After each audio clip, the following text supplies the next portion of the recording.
Sud Radio, les vraies voix qui font bouger la France. 19h-20h, les vraies voix qui font rouler la France. On vous souhaite la bienvenue, amis de l'automobile, ou pas, puisque c'est l'occasion, peut-être dans un instant, de pouvoir débattre et de donner votre avis, puisque nous allons revenir sur la cohabitation entre les voitures et les vélos en ville, qui devient de plus en plus conflictuelle, partage inégal de l'espace, tension croissante. Le débat dans un instant avec Olivier Schneider, qui sera avec nous, directeur du fonds de dotation de la mobilité active, et Yves Cara, porte-parole du Mobilité Club France. Alors, les droits de douane imposés par les États-Unis sur les véhicules importés menacent directement la compétitivité des constructeurs français. À l'export, ils alourdissent les coûts et fragilisent une industrie déjà sous pression. François Roudier, secrétaire général de l'OICA, l'Organisation internationale des constructeurs automobiles, est avec nous en studio. Et puis le CAB devient la première plateforme VTC à verdir l'ensemble de ses services dès mars 2025, après le rachat stratégique de Marcel, vous savez, le service de voiture avec chauffeur. Yves Wisser-Belger sera avec nous, président du CAB, dans quelques instants aussi. En tout cas, on vous souhaite la bienvenue. On est ensemble jusqu'à 20h. Les vraies voix Sud Radio. Et puis l'actualité du jour, et voici le tour d'actualité justement de cette semaine avec François-Louis Bourneau. Bonsoir. Bonsoir. Bonsoir. Et on commence par un chiffre qui rassure. La mortalité sur les routes a baissé de 10% au mois de mars en France métropolitaine par rapport à l'année dernière. C'est ce que révèle le dernier baromètre de l'Observatoire national interministériel de la sécurité routière. Ça fait 5 fois de suite que la France voit sa mortalité routière baisser, avec 231 décès routiers contre 257 en 2024. Mais attention, cette baisse ne concerne que l'Hexagone.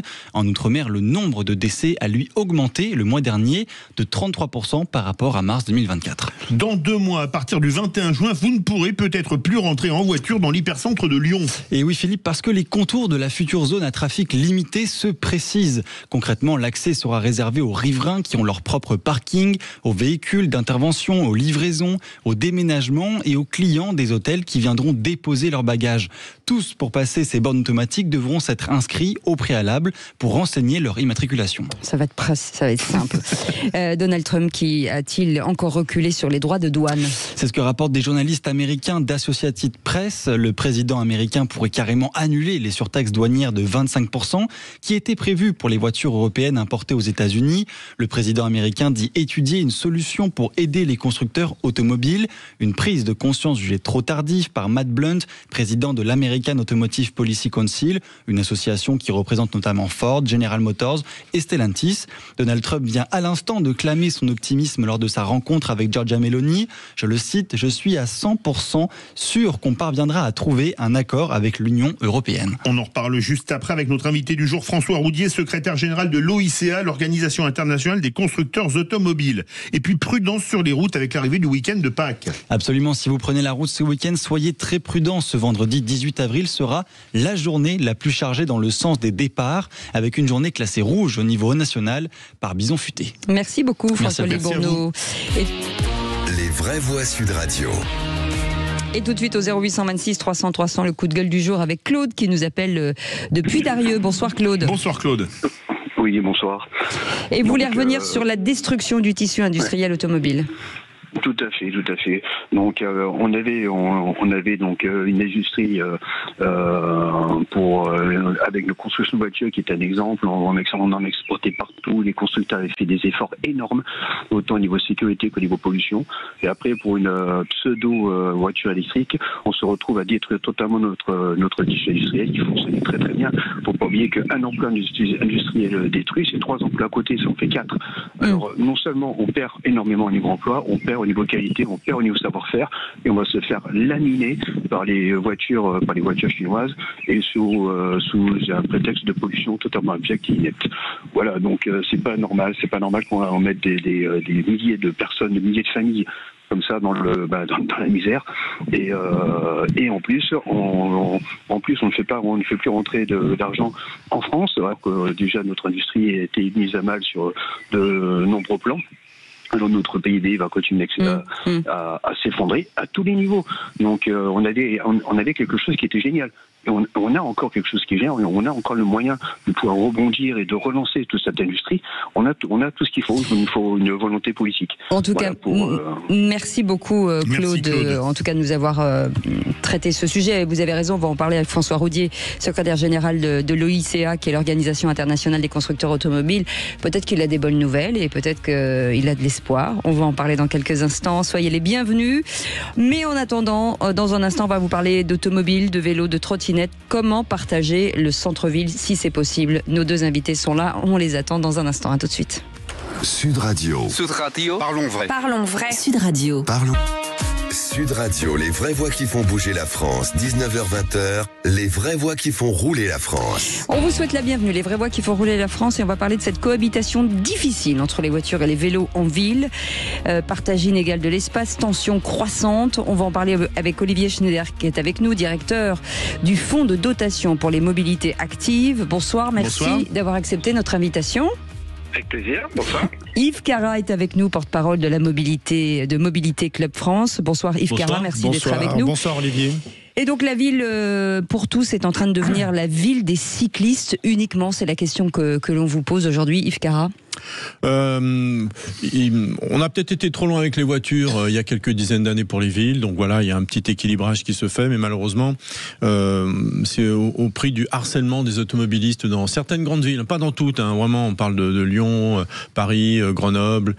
Voilà, c'est vraiment un rejet et un harcèlement. C'est ça qui est dommage. C'est pas contre la voiture, ça doit être avec la voiture et avec tout le monde. C'est vraiment notre façon de penser. Donc voilà, c'est important de dire avec la voiture, avec les vélos. Alors les trottinettes, il y a un petit problème parce que c'est quand même vraiment dangereux. Là, il faut en discuter. Ouais.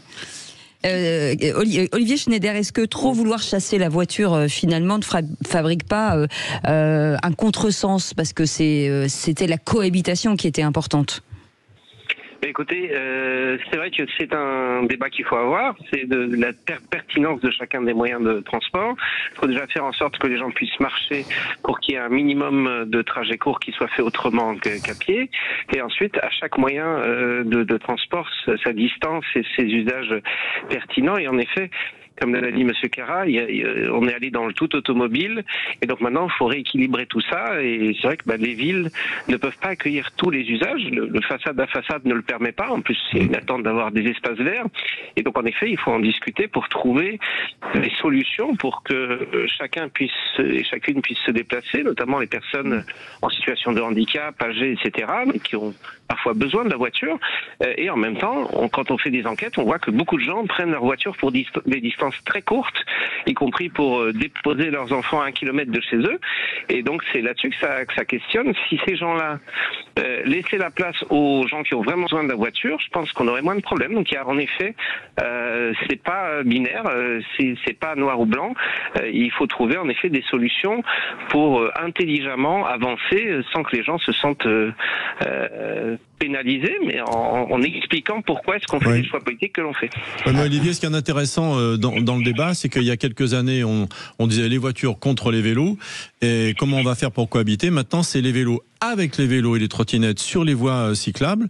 Je prends le cours Lafayette à Lyon, par exemple, qui est hyper saturé, il y a des accidents. Je prends le cours Gambetta à Paris. Voilà, c'est des problèmes qui slaloment au milieu des piétons quand ils traversent. C'est plus seulement la voiture avec les autres, c'est les mobilités douces, on va dire, entre elles qui posent problème aussi. Olivier Schneider, pardon, je vous coupe et je reviens sur ce que vous dites. Vous dites que certaines personnes qui emmènent leurs enfants à 1 kilomètre de chez eux devraient pouvoir utiliser un autre moyen. En ruralité, comment fait-on quand on a des enfants qui sont à l'école, 1, 2 ou 3, difficile quand même de les amener à vélo?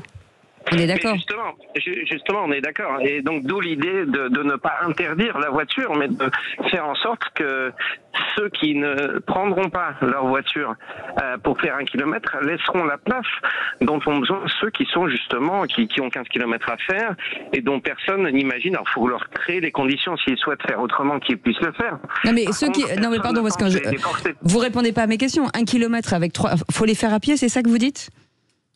Ça dépend. Alors, on peut les faire à pied, on peut les faire en vélo cargo, on peut les. Évidemment, si une famille a 3 enfants et que c'est un trajet chaîné, et parce que c'est-à-dire que le parent continue ensuite au travail, c'est pas choquant que certains parents le fassent. Par contre, aujourd'hui, la statistique, c'est que la majorité pourrait faire autrement. Et donc, ceux qui sont, entre guillemets, alors, il ne s'agit pas de dire légitimes, mais ceux pour qui c'est le plus pertinent, ont du mal à le faire parce que d'autres, par confort, par habitude, le font. Et donc, devant les écoles, quand on interroge les parents des élèves, il y a des problèmes de stationnement, même c'est au-delà du vélo. Tout simplement, les gens voudraient tous majoritairement déposer leurs enfants juste devant, ce qui fait qu'en plus il y a des conséquences sur la santé des enfants qui ne arrivent à l'école pas réveillés, en n'ayant pas marché, etc. Et donc si au moins ils marchaient les 200 derniers mètres, à la fois ça résoudrait des problèmes de sécurité dus au micro-stop des parents, et à la fois ce serait pour la santé des enfants. Ça c'est pas faux. Personne ne dit que les gens qui sont très loin doivent être forcés à aller à pied ou à vélo à l'école. Personne ne dit ça. Mais est-ce qu'il n'y a pas quand même un problème, surtout avec les cyclistes et les trottinettes? C'est-à-dire que moi je vois, il y a des trottoirs qui sont à côté de chez moi, qui sont coupés en deux, cyclistes et piétons. Et il y en a qui roulent carrément sur les piétons, qui vous frôlent, ni bonjour, ni au revoir, etc. Est-ce que quand même, il ne faudrait pas un peu que les cyclistes se disciplinent? On nous a dit que pour les automobilistes, il y avait une seule chose qui marchait, c'était la répression. On a mis des radars fixes de partout, on a mis des caméras de vidéosurveillance, on a des voitures qui roulent, vous êtes à 19h59, vous n'avez plus payé depuis 19h58, vous vous faites flasher. Est-ce qu'il ne faudrait pas la même chose pour les cyclistes et les trottinettes? Alors je ne sais pas si c'est la même chose, mais ce qui est sûr, c'est qu'il faut arrêter de tolérer celles et ceux qui font que des moyens de transport vertueux, alors je ne parle pas de la trottinette, c'est à la fois dangereux, il n'y a pas de gain sur la santé parce que ça avance tout seul, etc. Mais en tout cas, je parle plus du vélo. Ceux qui ont des comportements totalement irrespectueux, évidemment qu'il faut trouver des moyens de changer leur comportement. Une partie, c'est de la sanction, une partie, c'est l'organisation de l'espace public, une autre partie, c'est la pédagogie, mais on a bien vu qu'il y avait ses limites. Donc évidemment, personne ne dit que le fait que le vélo soit meilleur pour la santé, pour l'environnement, que sais-je, donne aux cyclistes des droits particuliers. Donc en effet, il faut faire en sorte que ces comportements changent. Il y a un problème de comportement, c'est évident, pas du tout de tous les cyclistes, comme c'est pas le cas de tous les automobilistes, et il faut trouver des solutions adaptées. Mais il y a quand même beaucoup plus d'avantages quand vous êtes cycliste, puisque vous pouvez rouler à 30-40 km/h à fond de balle sur les trottoirs, et c'est extrêmement dangereux en fait. Et donc il n'y a pas de limitation de vitesse pour les vélos. Alors les vélos sont soumis exactement aux mêmes limitations de vitesse que les automobilistes. Oui, mais j'ai jamais vu de... Comme il n'y a pas de plaque d'IMAT de toute façon. J'ai pas vu de vélo flasher moi. Alors, moi je parle de ce qui est autorisé. En effet, derrière, il faut trouver des solutions pour que les rares personnes qui ont des comportements déviants, mais si on ne fait rien, ils seront de moins en moins rares, c'est logique. Il faut trouver des façons. Alors je ne pense pas que ce soit le tout répressif, mais des opérations de communication liées à alors il faut trouver les bons dispositifs. En effet, comme le dit Yves, il n'y a pas de plaque d'immatriculation, donc ça ne peut pas passer par de la vidéo. C'est pas Yves, c'est moi qui l'ai dit. C'est Philippe. Excusez-moi, comme je suis par téléphone. Je sais, non, je rigole. Mais pour une fois qu'il dit un truc bien, vous l'attribuez à quelqu'un d'autre. Bravo. Excusez-moi. Non, mais ce qu'il y a de sûr, c'est que oui, il y a une impunité évidemment quand on est en vélo, on le voit tout le temps, mais c'est pas la majorité, etc., etc. Mais pour beaucoup lire la PQR, la presse quotidienne régionale, il y a quand même de plus en plus de contrôles de police assez réguliers, et c'est bien parce que c'est en même temps éducatif, parce que quand vous avez une caméra, que vous êtes pris, il n'y a pas d'éducation, il n'y a pas de pédagogie derrière. Ça, c'est numérisé sans déshumaniser, on ne sait pas faire pour l'instant. Alors que là, quand ils les arrêtent, ils leur disent, vous savez que vous n'avez pas le droit d'avoir des écouteurs dans les oreilles. Ah, je ne savais pas, etc. Donc il y a de la pédagogie. En même temps, il y a parfois de la tolérance. Donc voilà, ça se fait de plus en plus, et on espère que les habitudes, les mauvaises habitudes vont s'éliminer. Il ne faut pas rêver, il y en aura toujours. Sans compter l'alcool. Moi, j'ai vu des gens se faire arrêter alcoolisés. Je ne savais pas qu'on ne pouvait pas boire je peux conduire en vélo à 30. Vous étiez à 20 km/h à 2 grammes. Bah oui, non, c'est vrai. Mais enfin, il y a quand même pas mal de contrôles. Ils sont verbalisés. Il y a de la pédagogie. voilà, il y aura toujours des jeunes bourrés de testostérone qui feront les zouaves et voilà quoi, il n'y a pas de problème et malheureusement que ce soit en 2 roues ou en vélo, mais bon, ça progresse. Mais et ça, vous pensez qu'on peut l'organiser réellement, Olivier Schneider? Est-ce qu'on peut trouver des compromis? Est-ce qu'on peut réguler, réglementer sans forcément faire de la répression à outrance? C'est une fusée à plusieurs étages. Si vous voulez. Aujourd'hui déjà, il y a les personnes qui ne passent pas et qui ne passeront jamais le permis B, donc qui déjà n'ont pas objectivement de connaissances. La dernière chose qu'ils ont fait, c'est le brevet sécurité routière au collège, qui est quand même un examen très théorique. Donc il y a une première chose. Et parfois très ancien, quand des années après le collège. Exactement. Donc il y a une question de formation continue des cyclistes. Il existe des vélos-écoles, mais c'est vraiment quelque chose en termes de volume qui est très faible par rapport à la masse des cyclistes. C'est vrai que c'est un nouveau moyen de transport. Il y a une renaissance du vélo, et tant mieux, depuis 20 ans. Donc il faut se donner les moyens à la fois pour les jeunes, mais à la fois pour les moins jeunes. Donc moi, je préférerais qu'on envoie des cyclistes contrevenants dans un stage, dans une vélo-école, pour qu'ils plutôt que de payer une amende, qui payent leur stage de vélo-école. Alors je sais bien que les stages de récupération de points, il y a tout un tas de polémiques dessus pour le permis B, mais je pense que envoyer des cyclistes ils ont le choix, soit ils payent l'amende, soit ils font un stage dans une vélo-école, ça pourrait faire partie de l'arsenal. C'est pas mal. Ouais. Pour changer les comportements. Et ce qu'il faut surtout aussi, et c'est ce qu'on prône au Fonds Innovation Mobilité Active, de la pédagogie positive. Ça veut pas dire juste dire c'est bien ce que tu viens de faire, c'est surtout d'expliquer les règles, les conséquences, pas juste dire voilà ce qui est autorisé, voilà ce qui est interdit, mais dire le pourquoi. C'est pas juste dire les oreillettes sont interdites, mais expliquer qu'à cause de ce qu'on appelle les distracteurs, les accidents ont augmenté globalement sur tous les moyens de transport en Europe malgré les progrès technologiques, etc. Et de dire à quel point on peut ne pas se rendre compte qu'il y a un danger qui arrive parce qu'on écoute sa radio ou sa musique sur des oreillettes, etc. Et je pense que c'est cette façon intelligente-là qui va nous permettre de progresser, de vivre en société. Par contre, il restera quelques petits pourcents de gens absolument toujours pressés et qui malheureusement ont des comportements déviants, et ceux-là, faut les sanctionner comme pour toutes les autres applications de la loi. C'est la loi qui nous permet de vivre en société. En même temps, le téléphone est autorisé dans les casques des motos. Je vois pas la différence avec des casques sur les cyclistes. Ah si, parce qu'il y a quand même quelque chose dans les oreilles qui empêche vraiment le bruit périphérique de rentrer. Les casques de moto, c'est pareil, c'est intégré. Enfin, pour avoir les deux, pour avoir voilà. Ça fait une différence quand même. Ça fait une différence quand même. De toute façon, je vais vous dire, quand on est en 2 roues, si vous permettez, faut pas téléphoner, même avec le casque, parce que franchement, ça détourne l'attention et c'est tellement dangereux en moto, pour beaucoup faire des milliers de kilomètres en moto, enfin je crois qu'on a tous fait ici, mais téléphonez pas quand vous êtes en moto, même quand vous avez un casque, franchement, ou alors très court, vous arrêtez, vous dites oui, non, vous repartez, quoi, c'est dangereux. Vous voulez réagir, Olivier Schneider? Oui, tout à fait. Écoutez, la France est un des seuls pays au monde où c'est interdit les oreillettes à vélo. Je dis pas que c'est juste un constat. Et ce qu'il faut, c'est bien. Alors, on a aujourd'hui des dispositifs, conduction osseuse, etc., qui font qu'on peut entendre, par exemple, la radio, pour écouter Sud Radio, par exemple. Bien, bravo. Ce qui est la seule radio écoutable dans ces conditions. C'est la seule qui passe par bois osseuse. On vous les garde, autres passent Olivier pas. Schneider. Qui n'obture absolument pas ce qui se passe autour, et qui même, si c'est de la musique haute, ça peut aider à se concentrer. En effet, être au téléphone, ça peut susciter des émotions, que sais-je, ça peut distraire. Donc ça, je pense que c'est vraiment, que ce soit autorisé ou pas, c'est une question de bon sens. Il faut éviter de le faire. Aujourd'hui, en France, pour l'instant, l'état, c'est que tout dispositif porté à l'oreille est interdit, y compris ceux qui n'obturent pas le conduit auditif.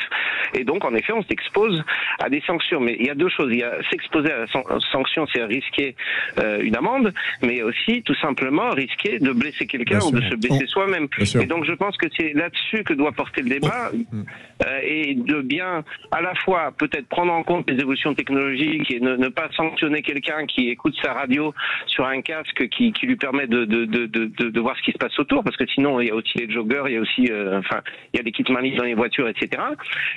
Par contre, à l'inverse, expliquer aux gens que c'est dangereux, et même si d'aventure ça devenait autorisé avec certains équipements, de ne le faire que dans des conditions qui le permettent. Voilà. Donc je pense que c'est cette recherche active d'indices de choses qui pourraient être dangereuses dans les secondes qui viennent qu'il faut développer dans le cadre de la pédagogie, et que voilà, je vois un piéton qui s'approche, je devine qu'il va traverser la rue, donc je ralentis. Voilà, c'est des choses comme ça qu'il faut juste expliquer aux gens, pas juste ça c'est 135 €, ça c'est 35 € d'amende. Tout à fait d'accord avec toi, Olivier. Le bon tout à sens. fait. Et puis vous savez, les accidents les plus graves, c'est pas en ville, c'est souvent dans les routes secondaires où les vitesses sont un peu plus élevées. Là aussi, c'est vraiment dangereux. Et donc, c'est faut se signaler à mort avec de la lumière, le trajet du quotidien. Le trajet du quotidien, c'est pas les départs en vacances. Olivier Schneider, merci beaucoup, Merci directeur du Fonds de dotation pour les mobilités actives. Yves Cara, porte-parole de Mobilité Club France. Je peux rester pour le reste de la discussion parce que c'est passionnant avec François. Mais bien entendu, vous allez rester jusqu'à la fin même. Merci beaucoup. Même jusqu'à demain. Oui, parce que je viens plus souvent ces derniers temps. Vous m'avez un peu oublié quand même. Hein. Je vous croyais fâché, vous voyez. Non. À la limite. On a vos photos dans le bureau. Alors. Vous voulez qu'on vous réclame? Vous voulez qu'on vous réclame? Ah oui, réclamez-moi. Ah oui, si Yves on pouvait Cara. avoir Yves Cara toutes les semaines. Je suis là. Attendez, là, je vois avec François Roudier, quel bonheur de vous avoir.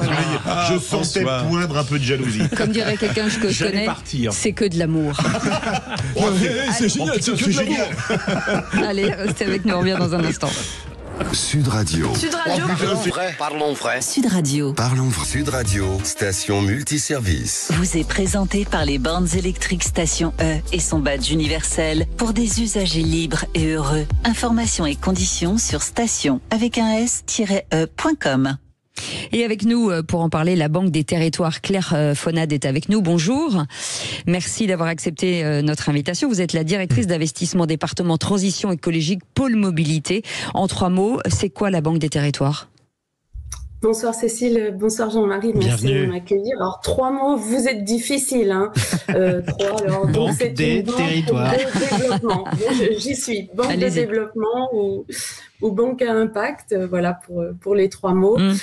Autrement dit, la Banque des Territoires, c'est en fait l'un des métiers de la Caisse des dépôts. Donc on a un établissement public qui réalise des investissements directs dans des structures, majoritairement des sociétés non cotées, pour accompagner tous les acteurs territoriaux dans la mise en œuvre de leurs projets d'intérêt général. Et nous sommes pilotés par 2 mesures phares, la transformation écologique et la cohésion sociale et territoriale.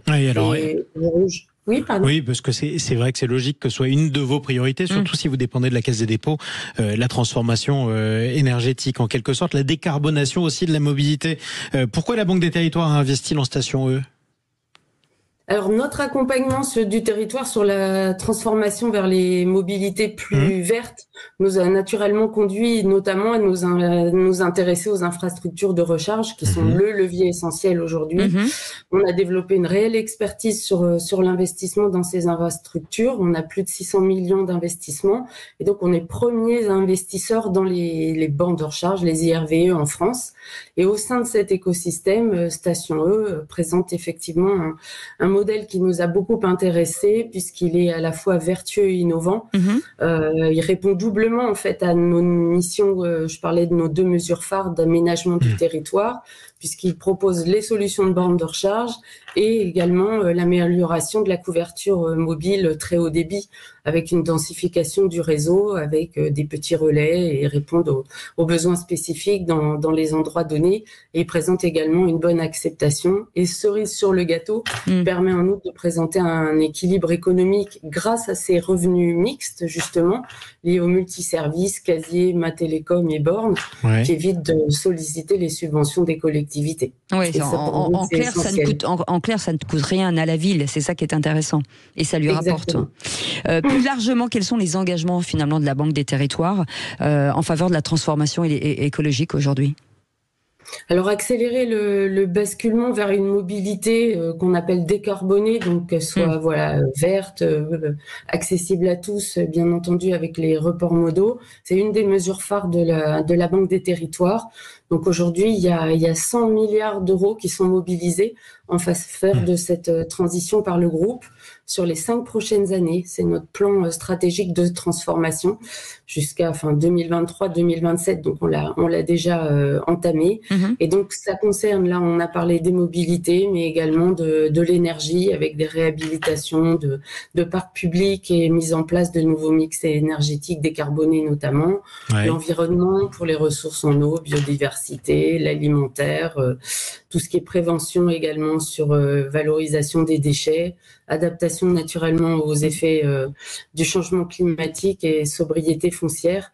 Donc voilà, c'est ces 2 éléments qui sont pour nous essentiels, transformation écologique et cohésion sociale et territoriale. C'est ce qu'on essaye de faire avec nos participations telles que Station E. Mais c'est la France de demain.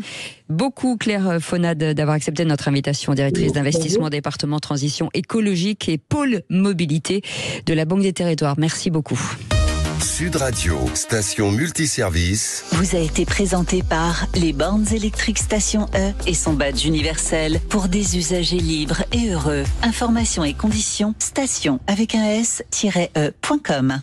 Et on va revenir sur cette information qui bouleverse forcément la filière automobile, les droits de douane imposés par les États-Unis sur les véhicules importés qui menacent directement la compétitivité des constructeurs français. On va en parler avec François Roudier qui est avec nous, secrétaire général de l'OICA, Organisation internationale des constructeurs automobiles. Et puis on a gardé Yves Carin parce que il nous aime beaucoup et nous aussi, porte-parole de Mobilité Club France. On va revenir sur cette information, les conséquences aujourd'hui immédiates sur le coût de production peut-être. Mais écoutez, déjà qu'on comprend, c'est que ça change tout le temps. Oui. Alors le monde est très petit parce que votre journaliste qui a fait le flash citait Matt Blunt, et moi j'étais en réunion avec le gouverneur Blunt quand mercredi dernier à 13h20 il nous dit wait, tout ce qu'on avait dit était tombé à l'eau parce que d'un seul coup, Donald Trump avait arrêté les surtaxes de 20% lorsqu'on taxait à 25% l'automobile. Donc vous voyez, en une semaine, on a déjà changé 2 fois. Donc aujourd'hui, réellement, on en est où ? Alors, on va voir. Pour l'instant, si on avait parlé ce matin, on était à une taxe de 25% sur les véhicules qui entraient aux États-Unis, une taxe qui n'était pas cumulative avec les équipements, c'est-à-dire que parce que sinon vous avez un bouton qui va faire 3 fois la frontière Mexique, Canada, États-Unis qui allait être surtaxé à 120%, donc ça avait été réglé. Derrière une Europe qui commençait à vouloir monter ces taxes, excusez-moi, je parle franglais, ces taxes sur les véhicules. Bon, si le président et son administration ont commencé à comprendre que la chaîne de fabrication d'une automobile était hyper complexe, pas facile à changer aussi vite, c'est quand même un très grand point, une très grande victoire pour les 3 grands, General Motors, Stellantis et Ford. On parle beaucoup des Chinois qui sont beaucoup plus taxés que les Européens parce que là le torchon brûle entre Pékin et Washington. Est-ce que les capacités de production chinoises étant énormes et ils ont en plus un coût de production beaucoup plus bas et surtout une monnaie sous-évaluée par le yuan par rapport à l'euro, est-ce qu'on ne risque pas d'avoir une guerre des prix encore plus violente des constructeurs chinois en Europe ? Alors c'est possible, mais sachez quand même que pour l'instant les voitures chinoises sont taxées à l'entrée européenne, parce qu'en fait, oui, comme il y avait des subsides, donc des aides qui étaient illégales. Et elles ont des taxes différentes selon les marques. Selon les marques, selon la bonne volonté des marques à coopérer, ça peut monter jusqu'à 48%. C'est en négociation actuellement. Donc vous voyez, le monde est complètement changé et le coup de pied dans la fourmilière qu'a donné Donald Trump a des conséquences. Vous avez une industrie qui est assez lourde à bouger et lorsqu'on enlève une tirette, derrière tout peut tomber. Mais ce qui veut dire qu'à l'heure actuelle, les constructeurs sont dans l'expectative, c'est-à-dire que c'est difficile de se projeter aujourd'hui sans avoir en tout cas un règlement, un cadre définitif. Ah ben c'est catastrophique. Imaginez, vous êtes BMW, vous avez un porte-container plein de voitures, vous savez pas à combien elles vont être taxées quand elles vont arriver aux États-Unis. Et dans l'autre sens, c'est idem. Alors si je prends BMW, parce que BMW, il faut savoir, c'est le premier exportateur de voitures américaines. Absolument. Il les fabrique là-bas. Mais comme Mercedes, qui est un gros fabricant aux États-Unis, qui fait sa série G là-bas. Et en fait, le problème il est là, c'est qu'en fait on ne voit pas bien comment tout ça évolue. Alors, vous avez cité la Chine. Il faut bien comprendre que les taxes, excusez-moi, les taxes de Donald Trump entrent dans le cadre d'une loi du commerce de 1962, en pleine guerre froide, vous voyez, les fusées à Cuba, au moment de la crise de Cuba, voilà, qui détermine que le président, sous conseil de son secrétaire du commerce, peut décider n'importe quelle taxe qui sur un produit qui peut être dangereux pour la sécurité nationale américaine. C'est-à-dire qu'il passe pas par le Congrès. Donc il a toute la volonté qu'il a. Donald Trump l'a déjà utilisé lors de son premier mandat. Il peut faire 25%, il peut faire 140%, comme il a fait sur les véhicules chinois. Alors, vous avez un mélange d'industrie, un mélange de commerce et un mélange de géopolitique, parce que la guerre commerciale avec la Chine, elle est extrêmement, elle est une guerre nationale. Mais Candice, vous êtes en contact avec tous les constructeurs du monde, vu votre poste.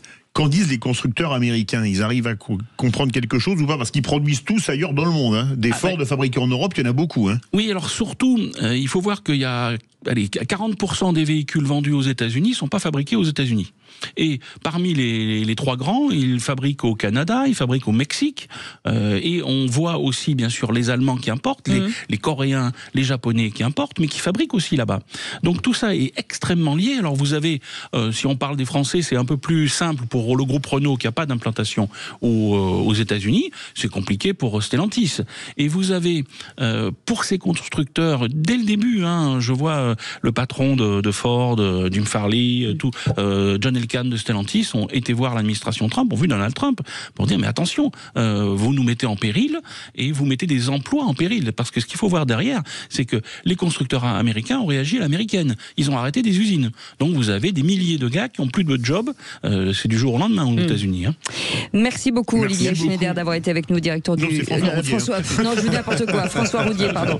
Secrétaire général de l'OICA, qui est l'Organisation internationale des constructeurs automobiles. On vous retrouve bien entendu à Shanghai aussi, puisque vous allez partir avec cette délégation de 120 acteurs, en tout cas de l'automobile, pour aller voir ce qui se passe en Chine. On va être très très très surpris. Oui, je pense. Et on fera une émission d'ailleurs en retour de ce voyage. Vous restez avec nous. On revient dans un instant avec le CAB. Vous connaissez, première plateforme VTC à verdir l'ensemble des services dès mars 2025. On en parle dans un instant. À tout de suite. Sud Radio, c'est vous qui donnez le ton. Bravo pour votre score d'audience, ça devient impressionnant. Faites attention, vous allez avoir beaucoup d'ennemis. Hein. Sud Radio, parlons vrai. Sud Radio, les vraies voix qui font bouger la France, 19h-20h, les vraies voix qui font rouler la France. Les vraies voix qui font rouler la France avec le CAB qui devient la première plateforme VTC à verdir l'ensemble de ses services dès mars 2025. On va en parler avec Yves Wesselberger qui est avec nous, président de le CAB. Bonsoir. Merci d'avoir accepté notre invitation. Alors c'est une démarche importante pour le CAB. Vous avez choisi ce verdissement de 100% de vos services maintenant. C'est une exigence du marché ou c'est une volonté de votre part? C'est les deux. Le marché évolue naturellement vers plus de respect de l'environnement. Chez le CAB, on a décidé d'être effectivement assez radical et plutôt que d'avoir une flotte verte, une flotte thermique, etc., l'ensemble de nos flottes sont complètement vertes. Alors ce qu'on entend par vert, c'est hybride ou électrique. Donc l'hybride fait pour nous partie du verdissement des flottes.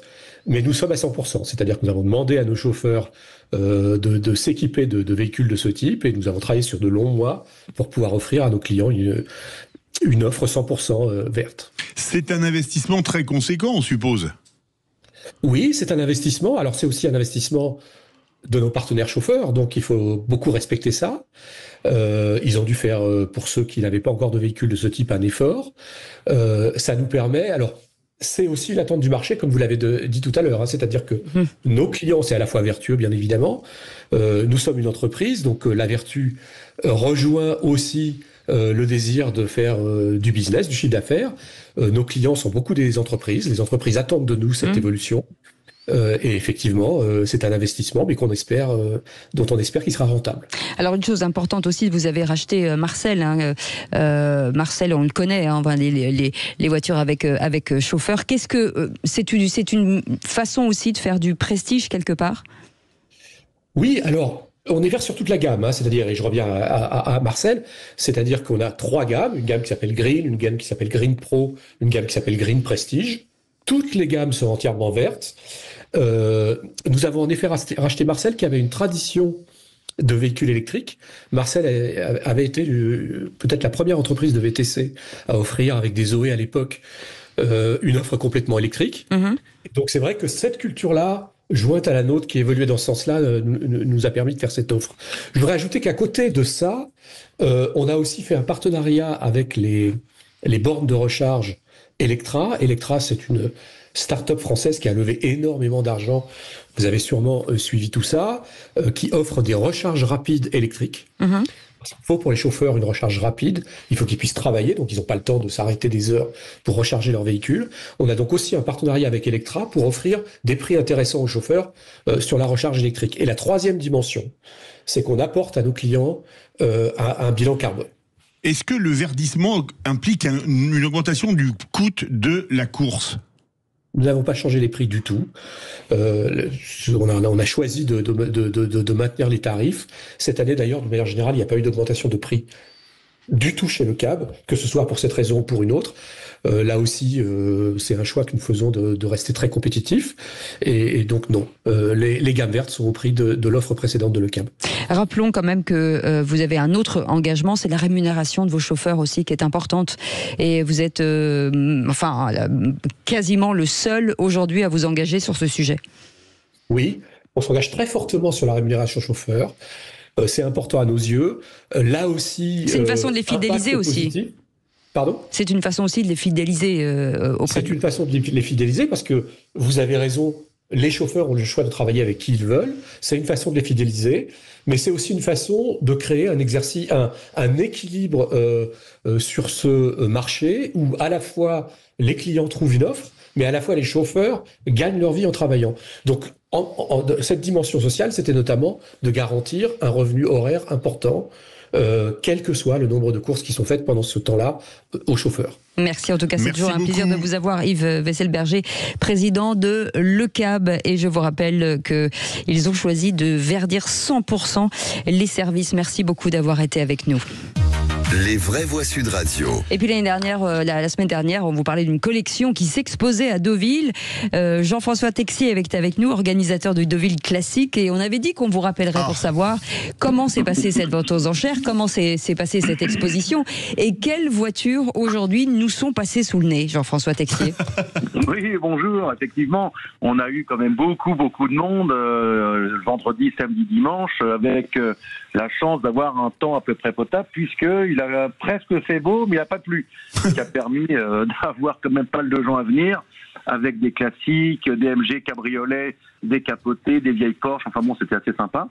Et donc, du coup, on a eu quand même beaucoup de monde, tant sur le parking des anciennes que le parking club, qu'à l'intérieur du salon, avec des ventes de voitures, ce qui, pour la période qui est assez difficile en termes de vente, est plutôt une bonne chose. Alors, quelle est la plus belle vente ? On a envie de savoir. Ah ben, c'est une voiture un peu plus moderne que mes classiques habituels. C'est une Lambo Huracan qui a été vendue, donc ça, c'était la plus grosse vente. Sinon, j'ai toutes mes petites Fiat 500, elles ont été vendues. Mes AMG, elles ont été vendues. Les petites Auto Bianchi, genre de Funès, ont été vendues aussi. Génial. J'ai une belle 930 Turbo qui a été vendue dans les années 80, qui était magnifique. Ah oui. 2 Ferrari, une Mercedes. Donc, j'étais d'ailleurs assez surpris de la quantité de ventes de voitures sur le salon, puisque en faisant le salon et en appelant globalement tous les professionnels, la période n'est pas forcément trop jouante. Merci en tout cas Jean-François Texier. Et je vous rappelle que si vous avez vendu autant de voitures, c'est que vous nous avez eu au téléphone avant. Voilà. Oui. Absolument, c'est grâce à vous. Absolument, je dis ça, je dis rien. Ça mériterait un petit cadeau, une Ferrari, un truc de qui vous reste. Un petit truc. Bon, bref. Oui, bien sûr, bien entendu. En tout cas, on pensera à vous l'année prochaine. Merci beaucoup Jean-François Texier, organisateur de Deauville Classique, puisque là derrière il y a une émission hyper intéressante. Ça va Lionel? Bonsoir. On est content de vous voir. J'ai une caravane vintage à vendre. Ça vous intéresse? On va l'appeler. 74. Combien? 7-8 euros? 9 on peut discuter. On peut discuter. À débattre. L'émission ce soir à partir de 20h, le But Football Club avec nos invités, toute l'équipe sera là et des thématiques post-Ligue des Champions bien sûr.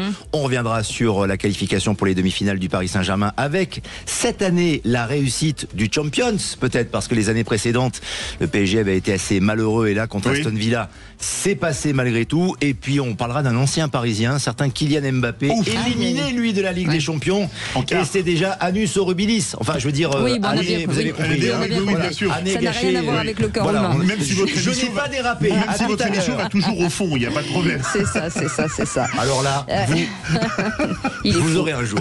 Allez, merci beaucoup à Jean-Marie Bordry d'avoir préparé cette émission. Merci beaucoup Maxime, merci Aude, merci.